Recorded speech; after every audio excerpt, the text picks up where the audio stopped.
Ketika argumen mulai runtuh, biasanya yang muncul bukan lagi data, bukan lagi dalil, tapi pengalihan. Dan itulah yang terjadi dalam debat kali ini. Saat Edis meminta bukti sederhana, lawannya malah sibuk melompat dari satu isu ke isu lain. Dari salib, pendeta, perpuluhan, sampai fitnah yang bahkan tidak pernah dituduhkan. Padahal inti persoalannya cuma satu. Apakah tindakan sujud, mencium, dan memuliakan objek tertentu itu bisa disebut penyembahan atau tidak? Dan lucunya, semakin dijelaskan, semakin terlihat kontradiksi cara berpikir mereka sendiri. Bang, kenalan diri dulu bang. Abang pelaku yang seperti yang baju putih ini lakukan atau yang baju hitam ini lakukan? Ya, Yang mana bang? kalau boleh Bang, sebelum saya jawab, coba ditambah di situ salib dan pendeta, coba ditambahkan aja dulu Bang. Jadi nanti saya jawab. Gak ada bang, masalahnya tidak ada. Kalau seperti itu tidak ada, oke. Coba gini saja, sebentar gini. Anda jangan sebentar, tenang. Tenang. Gini, begini bang. Anda kan menyuruh saya, tambahkan di situ bang, ada pendeta, sujud, nyembah salib. Pertanyaan saya, coba tunjukkan suatu kegiatan Kristen di mana orang-orang Kristen beramai-ramai berbondong-bondong, ngusung-ngusung salib begitu, terus didupa-dupai, terus dipercik-percik, terus disembah-sembah. Tunjukin satu. Kalau ada saya terjun dari Monas, tunjukin. Silakan. Jangan kamu menyerang argumen halusinasimu. Jangan kamu berhalusinasi bahwa ada sekelompok orang-orang Kristen sujud-sujud kepada salib gitu, dibawa-bawa, diusung-usung salibnya. Tunjukin satu. Kalau ada saya lompat dari Monas, tunjukin satu. Tunjukin. Oke Bang. Halu aja Anda. Coba tunjukin. Sebentar Bang. Mana? Di altarmu ada salib nggak Bang? Sebentar. Berat. Sebentar. Kamu di gereja. Sulit. Saya balik dulu kamera saya. Bentar. Sulit ini. Baik, saya tunjukin kamera saya bang ya. Dengarkan dulu. Di salib itu ada di altar umum. Ya, ada di altar nggak? Di salib itu ada di altar. Anda ngomong saja belepotan. Di salibmu ada altarmu ada. Ngomong apa sih? Coba ngomong yang bagus coba. Ngomong yang bagus. Coba mana? Di altarmu itu ada salib nggak? Nggak ada. Nggak ada. Oh, nggak ada. Ya memang nggak ada, gimana kamu itu? Nggak ada. Iya, di depan jemaat kamu itu ada nggak seorang Nggak ada. Pendeta nggak ada berarti. Oh, maksudnya berdiri pendeta di situ. Yang penting yang ada di depan kamu, bahwa kamu sujud, bahwa kamu juga mengkuduskan dia. Nggak ada, saya sujud kepada pendeta. Ini halu lagi dong. Kamu halu lagi. Nih, saya tunjukkan dulu sebentar. Saya balik dulu ya. Tenang. Sebentar. Saya punya nggak ya foto gereja saya? Sabar. Sabar. Saya masuk ke dalam gereja, kemudian saya foto. Biar saya tunjuk sama Anda. Nggak ada, kami sujud-sujud di hadapan pendeta. Sungguh Anda melakukan fitnah yang keji. Sebentar. Apakah ada? Sebentar. Kau benar-benar maling kundang, Dis. Benar, maling kundang kau. Benar. Maling kundang. Oke, saya dari Katolik loh, Dis. Benar ya? Sabar, tenang. Saya tunjuk dulu ada nggak ya? Sebentar. Kau halalkan berbagai cara, Dis. Oh ini, tapi tidak. Ini foto di gereja saya ambil. Kau halalkan tapi tidak kelihatan ke depannya. Tapi kita tunjuk dulu ke sini. Bentar, oke. Nah, coba Anda berikan satu bukti bahwasanya di gereja kami sujud kepada pendeta. Di mana? Saya juga sering di gereja Protestan, Dis. Mana foto bahwa kami sujud kepada pendeta gini? Tunjukkan satu. Fitnahmu seperti orang-orang yang melakukan penyembahan patung berhala. Silakan. Tunjuk satu aja, silakan. Yang membimbing kamu, yang kau agung-agungkan. Aduh, disuruh Kamu tidak bisa menunjuk. Oke, berarti dia penyembah Maria. Oke, baik, silakan. Tenang. Bukan penyembah Maria, penyembah patungnya. Oke. Saya mau tanya sama Anda. Dengar, tenang. Patung salib, Dis. Bisa? Kamu tunjukkan satu bahwa saya nyembah patung salib di mana? Saya tidak ada foto-fotonya, Dis. Bukan Ya seperti berarti kamu melakukan halusinasi. Kamu sedang melakukan halusinasi. Kamu berhalusinasi tentang saya, sedangkan saya tidak pernah melakukan itu. Sungguh kamu berada di dalam kenekatan yang nyata. Gini, kita diskusi yang baik ya. Sebentar, Jack Wow, tenang. Jack Wow, tenang dulu. Tenang. Kamu bisa tenang? Kamu bisa tenang? Tenang, bisa tenang nggak? Perpuluhan, Dis. Oke, baik. Sekarang begini. Ya. Kamu angkat dulu satu isu yang jelas. Jangan kamu lompat ke sana, lompat ke sini, lompat ke situ. Habis itu perpuluhan, habis itu ini, habis itu. Nggak usah seperti itu kalau diskusi. Apa yang mau kamu bahas? Apakah kamu membahas tentang perpuluhan? Bisa saya jawab nanti. Nyium patung di tempatmu bayar, betul nggak? Betul atau tidak? Oke, saya tunjukkan buktinya. Bahwa nyium patung tempatmu bayar. Oh, sungguh Anda berada di dalam kenekatan yang nyata. Baik. Biasa kalau melingkungan. Anda tidak tahu nyium patung di tempat Anda bayar.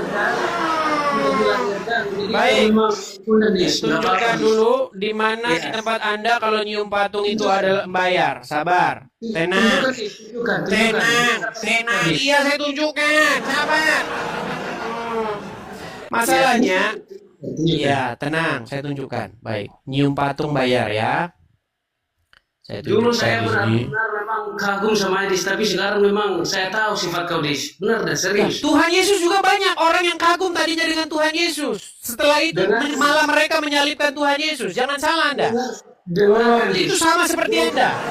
Dengarkan, beda dengan Oh iya.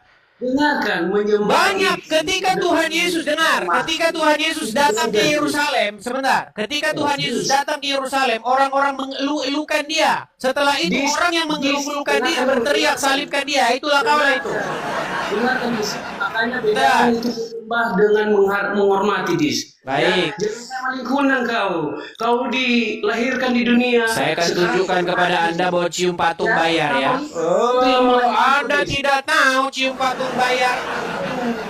Jangan lupa duitnya. Baik. Anda mengatakan baik. Oke, sebentar. Anda mau sebentar. Anda berani tidak nonton? Oke, sebentar. Oke, lihat.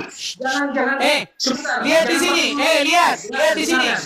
Sebentar. Anda mau tunjuk ini nyium patung bayar ini, nyium patung bayar. Dengar. Lihat. Oke, sebentar. Perhatikan. Oke. Iya. Oke, sebentar ya. Oke. Ya. Anda perhatikan ada di situ kotak-kotak di belakangnya. Ya. Wah, sebentar.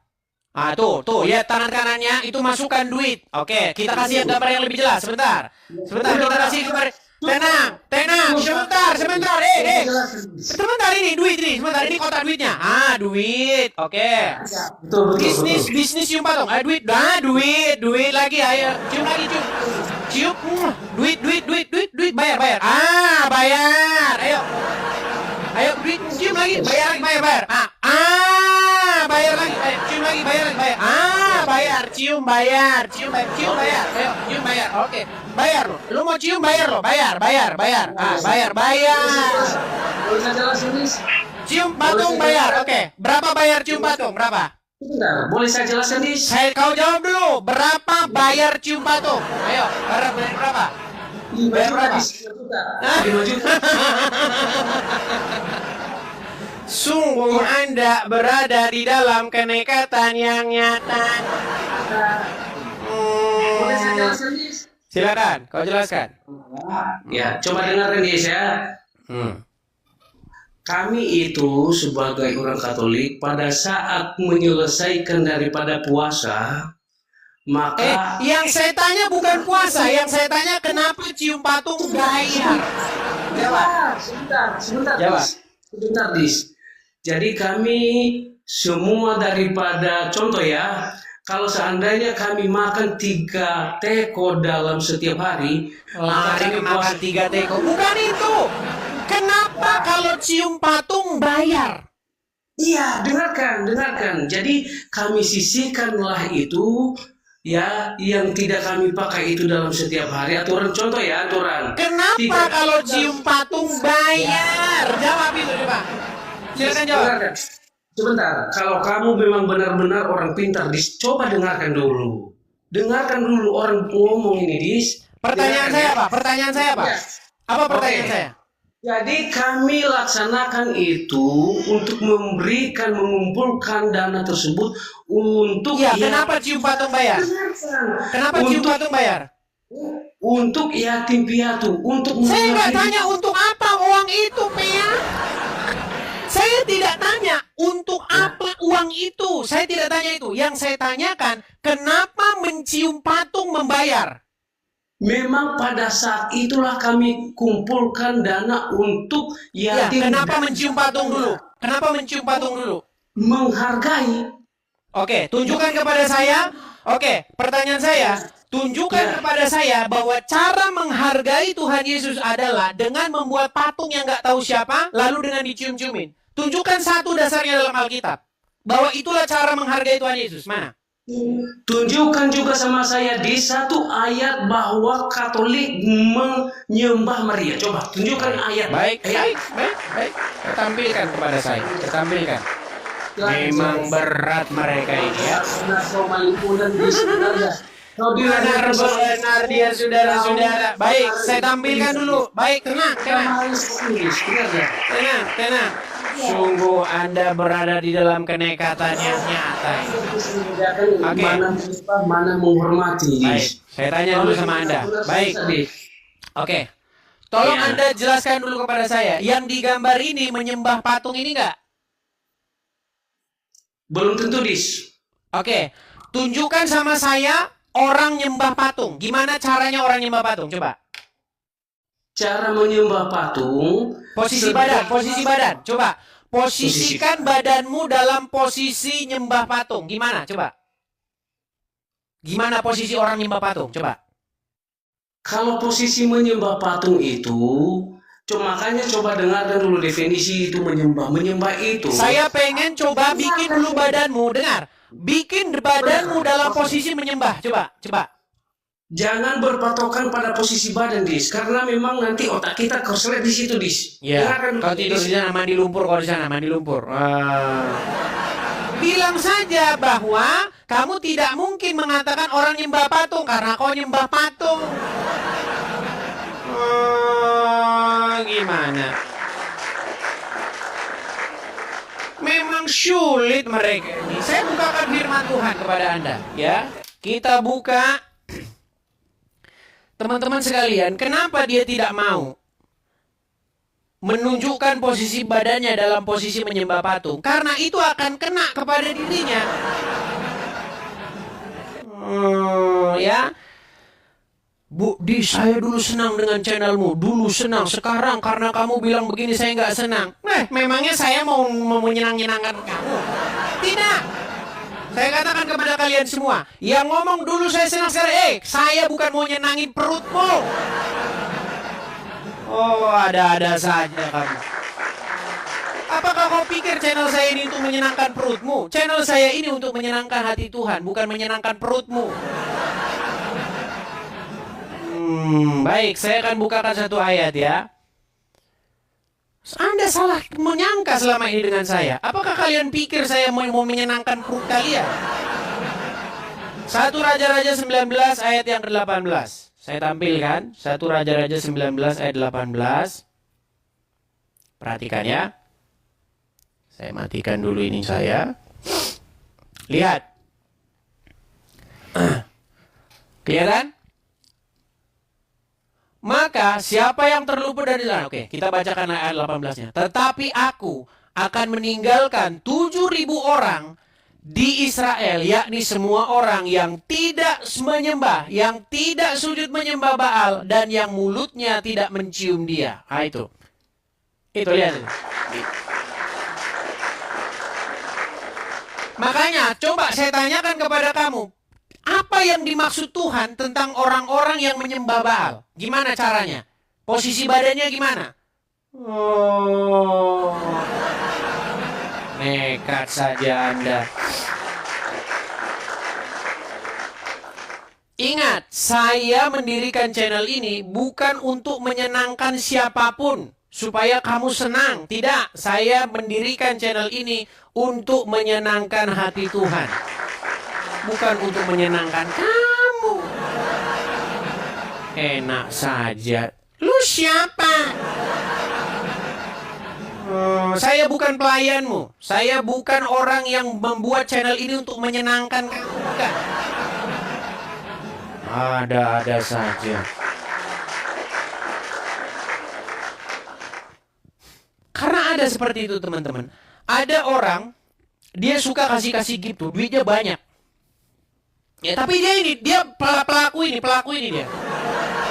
Jadi dia pikir, saya kan banyak duit saya, jadi kau harus turutin saya. Dengar ya, dengar.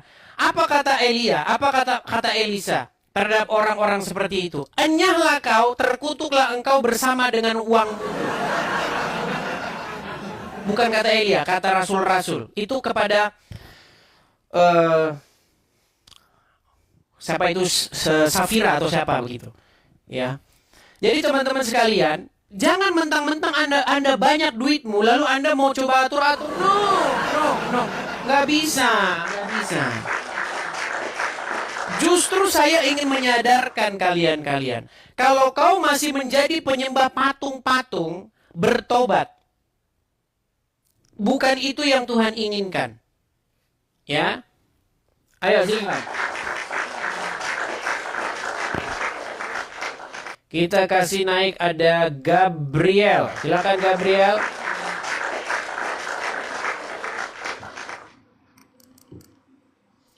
Halo Gabriel. Ya, shalom. Ya. Shalom, silakan Bang, nyalakan kamera dulu. Bentar ya, pencetnya mana ya? Saya bantu dari sini boleh? Oke. Saya kirimkan itu permintaan dari saya, silakan. Oke. Oh iya.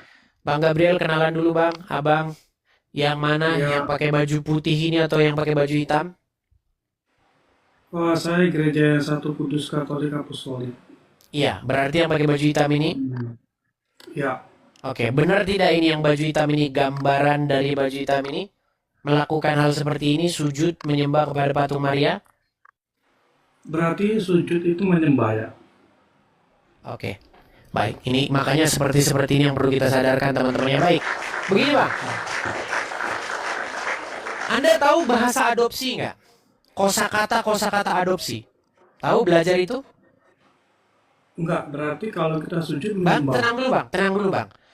Supaya kita nggak debat kusir, tenang bang, tenang. Saya juga tenang. Makanya saya nanya, Abang jadi tahu? sebenarnya Oke, masalahnya tenang bang, ada di gerakannya bang, atau tenang gimana dulu ya, tenang bang. Oke. Kalau abang bisa tenang, saya lanjutkan diskusi. Tapi kalau abang tidak tenang, coba ambil dulu air putih, baru minum dulu bang ya, tenang. Abang tahu dengan kosakata yang berasal dari bahasa lain yang diserap ke dalam bahasa Indonesia? Ya jelaskan. Oke, saya jelaskan. Saya kasih contoh bang. Ini namanya handphone. Oke, kata handphone itu adalah kosakata yang kita adopsi dari bahasa asing, bukan bahasa Indonesia asli. Saya tanya dulu, apakah Anda setuju bahwa kata handphone itu bukan bahasa asli Indonesia? Iya, Oke. Lalu handphone ini kita kasih dengan terjemahan bahasa Indonesia yang benar, itu apa? apa ya? Telepon genggam, setuju? Ya, Oke. boleh. Baik, saya tanya dulu sama Anda, Bang. Sujud. Apakah itu asli bahasa Indonesia? Itu proskineo dan prokinesis. Sulit ini memang, teman-teman. Gitu. Kok proskuneo sih?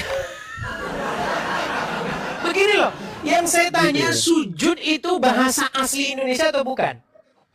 Bukan. Oke, bahasa apa sujud itu? Nggak tahu bahasa apa ya. Oke, saya jelaskan Bang. Sujud itu aslinya bahasa Arab Bang. Yang kita serap ke dalam bahasa kita. Bahasa asli Indonesia itu punya kosakata sujud yang asli bahasa Indonesia. Itu adalah menyembah. Oke? Berarti sujud menyembah gitu maksudnya. Sujud itu bahasa Arab, Bang. Bahasa Indonesianya menyembah. Iya, yang saya tanya kalau di Alkitab bahasanya sujud itu apa? Oke, baik. Pertanyaan yang bagus. Pertanyaan yang bagus. Oke. Di dalam Alkitab kita, Bang, kata sujud atau kata menyembah itu diterjemahkan menjadi dua kosakata. Ada dua kosakata yang mana? Ada latria dan ada proskuneo. Nah, yang kita bahas di sini adalah proskuneo. Nah, pertanyaan saya kepada Anda, apakah Anda setuju bahwa, saya kasih gambar dulu. Saya balikan dulu gambar saya. Kita diskusi yang baik ya Bang ya. Supaya apa? Supaya kebenaran itu terdengar dari perdiskusian kita ini. Baik, saya tampilkan dulu yang bagus. Oke. Inilah Bang yang dimaksud dengan posisi atau apa yang dimaksud sujud. Ini sujud nih, atau proskuneo. Ya, bisa saja tangannya nggak begini, bisa saja, tapi posisi posturnya, postur tubuhnya itu postur tubuh merendahkan. Ya, entah dia berlutut, entah dia badannya bisa begini, bisa tangannya berdakuk, bisa membentuk 10 jari-jari, terserah itu semua termasuk proskuneo. Saya tanya dulu sama Anda, apakah Anda setuju bahwa inilah yang dimaksud proskuneo? Proskuneo di Perjanjian Lama ada kurang lebih 100-an, Perjanjian Baru 66 lah kurang lebih. Saya tidak tanya berapa jumlahnya Bang, yang saya tanya apakah Anda setuju bahwa inilah proskuneo? Tergantung konteksnya, karena tadi kan saya katakan di Perjanjian Lama ada 100 lebih ayat, semuanya proskuneo, tetapi tidak semuanya merujuk kepada peribadatan secara ilahi. Oke, baik. Saya tanya dulu kepada Anda lagi, apakah Anda setuju bahwa orang melakukan proskuneo terhadap Yesus? Caranya bagaimana proskuneonya? Baik. Yesus? Baik. Saya bukakan dulu Bang, biar kita... Abang ada Alkitab di situ? Ada. Oke, bisa Bang dibukakan dulu Bang? Bisa. Yohanes pasal yang ke... Sebentar ya Bang ya. Oke, tapi kalau bisa Alkitab yang ada bahasa ininya Bang, bahasa aslinya. Enggak ada, saya nggak punya. Nggak ada, oke baik. Tidak apa-apa, saya bantu Bang. Saya pakai tunjukkan dengan yang di sini ya. Yohanes berapa saya tulis? Sebentar Bang ya.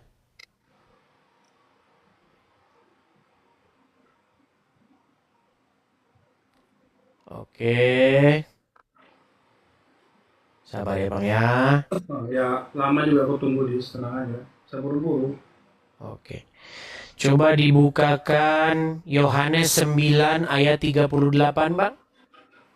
Yohanes 9 ayat 38. 9:38. Oke.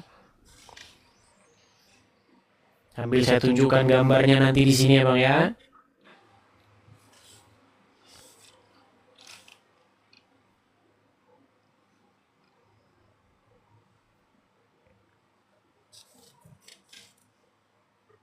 Ini perikopnya orang yang buta sejak lahir.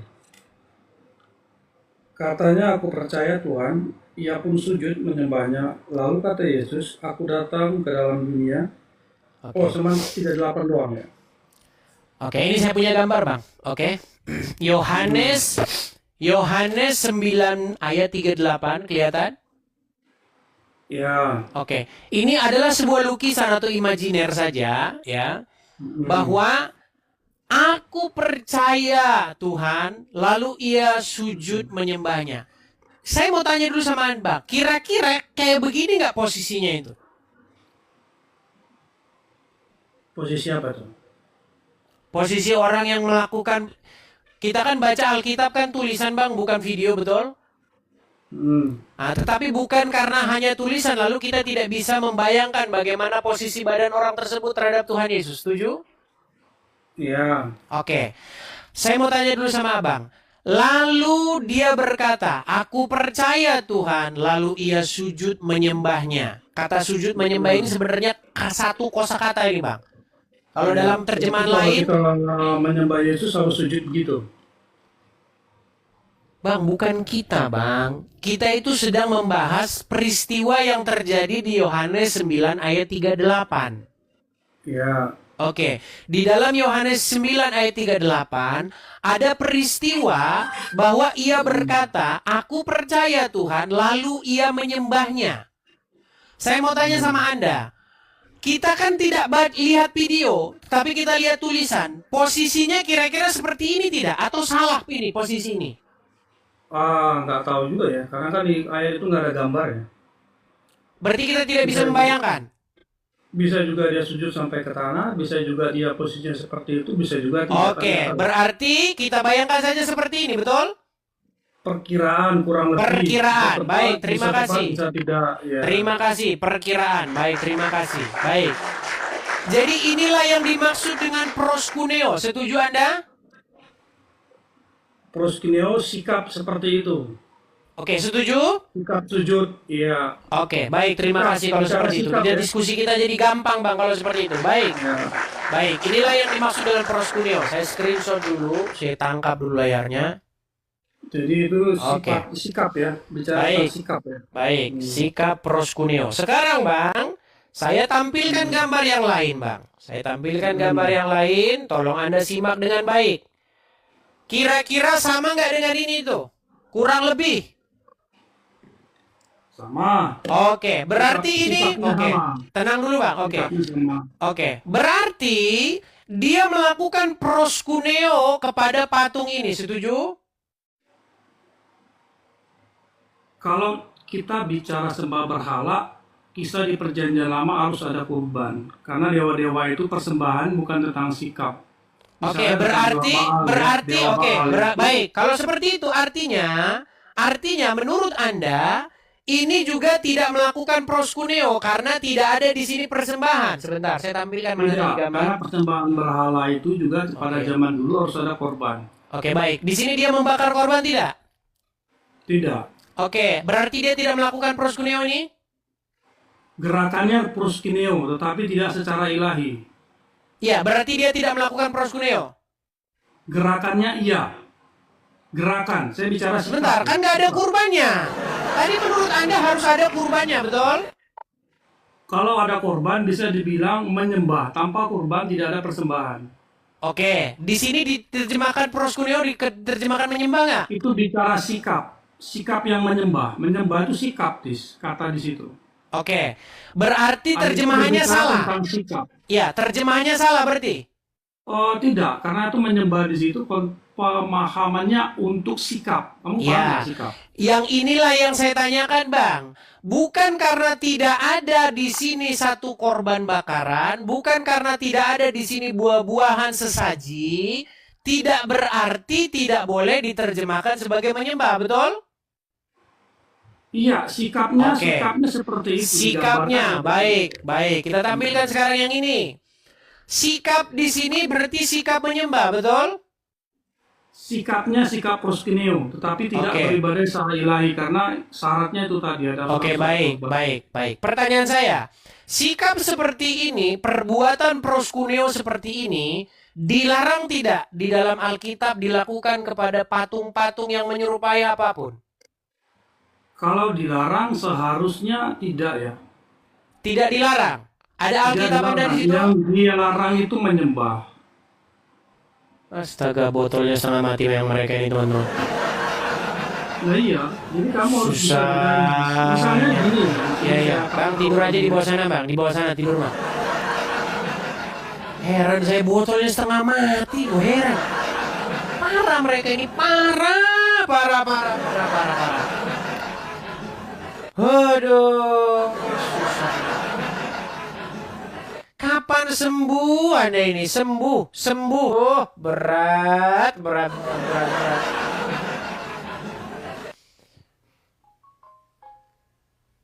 Apa sih? Kenapa sih kau bela-belain begitu? Apakah cara mengikuti Tuhan Yesus adalah dengan cara sujud kepada patung Maria? Bagaimana kamu? Barang siapa ingin menjadi pengikut Yesus, maka dia harus sujud kepada patung. Kenapa orang-orang pada jadi blond? Aduh, heran saya. Dalam debat tadi, Edis sebenarnya memakai logika yang sangat sederhana. Ia tidak memulai dengan menyerang iman seseorang. Ia memulai dengan meminta konsistensi definisi. Kalau tindakan tertentu dianggap penyembahan ketika dilakukan kepada satu objek, kenapa definisinya berubah ketika objeknya diganti? Dan disitulah lawannya mulai goyah. Mereka meminta ditambahkan salib dan pendeta ke dalam ilustrasi, seolah ingin membalikkan serangan, tapi Edis langsung mematahkan itu dengan pertanyaan telak. Mana ada orang Kristen berbondong-bondong mengusung salib, menciuminya, menyujudinya, lalu memperlakukannya sebagai objek ritual? Pertanyaan itu tidak dijawab dengan bukti. Yang muncul justru asumsi dan tuduhan. Di titik ini terlihat jelas bahwa lawan debat tidak sedang membangun argumen, melainkan sedang mencari celah untuk kabur dari inti persoalan. Edis berkali-kali meminta satu bukti konkret, satu saja. Tapi yang muncul hanyalah pengalihan topik. Dan ini pola klasik dalam debat yang lemah. Ketika tidak mampu membantah argumen utama, maka diskusi dibelokkan ke arah emosional. Yang paling menarik adalah ketika pembahasan masuk ke soal cium patung bayar. Di sini Edis bukan sedang membahas sedekah untuk yatim piatu. Itu sengaja dipelintir agar fokusnya kabur. Yang dipertanyakan Edis sederhana. Kenapa ada ritual mencium patung dikaitkan dengan uang? Kenapa ada tindakan penghormatan kepada patung yang dilakukan bersamaan dengan pemasukan dana? Dan jawaban lawannya justru memperkuat kritik itu sendiri. Mereka tidak pernah benar-benar menjawab kenapa harus cium patung. Mereka hanya menjelaskan uangnya dipakai untuk apa. Padahal itu dua hal berbeda. Kalau seseorang bertanya kenapa ada ritual tertentu, lalu jawabannya malah ke penggunaan uang sosial, berarti pertanyaan dasarnya tidak pernah terjawab. Dan ketika Edis melintas dasar Alkitab tentang mencium patung sebagai bentuk penghormatan kepada Tuhan Yesus, tidak ada ayat yang mampu ditunjukkan secara jelas. Yang muncul justru upaya memutar definisi penyembahan agar terlihat lebih fleksibel. Lalu debat masuk ke titik paling fatal, definisi sujud dan menyembah. Di sini Edis memainkan logika bahasa dengan sangat efektif. Ia menunjukkan bahwa kata sujud sendiri dalam bahasa Indonesia memang identik dengan tindakan merendahkan diri atau menyembah. Bahkan dalam Alkitab, istilah seperti proskuneo berkali-kali digunakan untuk tindakan tersungkur, bersujud, dan memberikan penghormatan yang bersifat ibadah. Dan ironisnya, lawan debat justru mengakui bahwa postur tubuh orang yang sujud kepada Yesus kurang lebih sama dengan orang yang sujud kepada patung. Di titik ini, kontradiksi mulai terbuka terang-terangan. Kalau gerakan dan bentuk penghormatannya sama, lalu kenapa ketika dilakukan kepada patung tiba-tiba disebut bukan penyembahan? Disinilah Edis terus menekan dengan konsistensi logika. Karena faktanya, Alkitab sendiri memberikan gambaran jelas tentang penyembahan berhala. Orang-orang yang sujud kepada Baal, orang-orang yang mencium patung, orang-orang yang merendahkan diri di hadapan objek sembahan. Dan ayat yang dibacakan Edis dari 1 Raja-Raja 13 ayat 18 menjadi tamparan yang sangat keras. Sebab di sana, Tuhan sendiri menghubungkan dua tindakan, sujud menyembah Baal dan mencium dia. Artinya apa? Bahwa tindakan fisik penghormatan terhadap objek tertentu memang dipandang sebagai bagian dari penyembahan. Itulah kenapa lawan debat mulai kesulitan menjawab secara konsisten. Mereka mencoba memisahkan antara sikap dan ibadah ilahi, tapi tetap tidak mampu menjelaskan kenapa tindakan yang sama ketika dilakukan kepada patung dianggap aman. Yang lebih tajam lagi adalah ketika Edis menunjukkan bahwa sebagian orang hanya menyukai dirinya ketika perkataannya menyenangkan telinga mereka. Saat kritik mulai menghantam praktik-praktik yang dianggap sensitif, langsung muncul kalimat, "Dulu saya suka channelmu, sekarang tidak." Dan jawaban Edis sangat keras, "Saya tidak membuat channel ini untuk menyenangkan perutmu." Kalimat itu sebenarnya menyindir mentalitas banyak orang yang hanya mau mendengar kebenaran selama kebenaran itu tidak mengganggu kenyamanan tradisi mereka. Begitu tradisi disentuh, emosi naik. Begitu praktik dipertanyakan, langsung tersinggung. Padahal debat harusnya dibalas dengan argumen, bukan perasaan. Yang paling terlihat dalam diskusi tadi adalah bagaimana Edis terus meminta definisi yang konsisten, sementara lawannya terus berpindah-pindah standar. Kalau sujud kepada patung bukan penyembahan, lalu apa definisi penyembahan? Kalau mencium objek suci bukan bentuk penghormatan ibadah, lalu kenapa dilakukan dalam ritual keagamaan? Kalau tindakan fisiknya sama dengan yang Alkitab gambarkan sebagai penyembahan berhala, lalu kenapa sekarang definisinya diubah? Pertanyaan-pertanyaan itu tidak pernah terjawab tuntas. Dan justru disitulah poin kritik Edis menjadi sangat kuat. banyak orang lebih sibuk membela tradisi daripada menguji apakah tradisi itu benar-benar sesuai dengan firman Tuhan atau tidak. Masalah terbesar dalam debat tadi bukan soal siapa yang paling keras bicara. Masalah terbesarnya adalah ketika seseorang tidak lagi mampu membedakan antara iman kepada Tuhan dan keterikatan kepada simbol-simbol buatan manusia. Edis berkali-kali meminta dasar yang jelas, tapi yang muncul hanyalah pengalihan, emosi, dan definisi yang berubah-ubah sesuai kebutuhan. Dan itulah bahayanya fanatisme, sebab kebenaran tidak takut diuji. Yang takut diuji hanyalah tradisi yang rapuh.